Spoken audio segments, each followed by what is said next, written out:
ნიუ-იორკის თანამედროვე ხელოვნების მუზეუმი, კალიფორნიის უნივერსიტეტი, ბერკლის თანამედროვე ხელოვნების მუზეუმი და წყნარი ოკეანის კინოარქივი 23 სექტემბრიდან ქართული ფილმების რეტროსპექტივას უმასპინძლებს. სექციებში ოჯახური დინასტიები და ცისფერ მთებს მიღმა 45 ფილმი იქნება ნაჩვენები.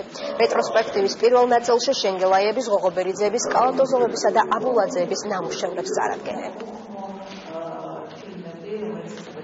ეს უაღრესად მნიშვნელოვანი მოვლენა არის არა მხოლოდ ქართული კინოსთვის და კინოსამყაროსთვის, არამედ ზოგადად ქართული ხელოვნების და კულტურის პრომოტირების მხრივ საზღვარგარეთ.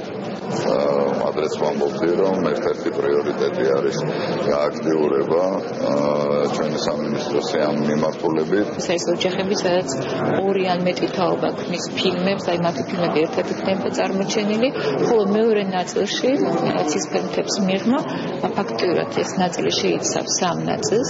პირველი ეს არის უხმო ქართული ფილმი და ისიც უნდა აღვნიშნოთ, რომ ყველა ფილმს ექნება ცოცხალი მუსიკალური თანხლება.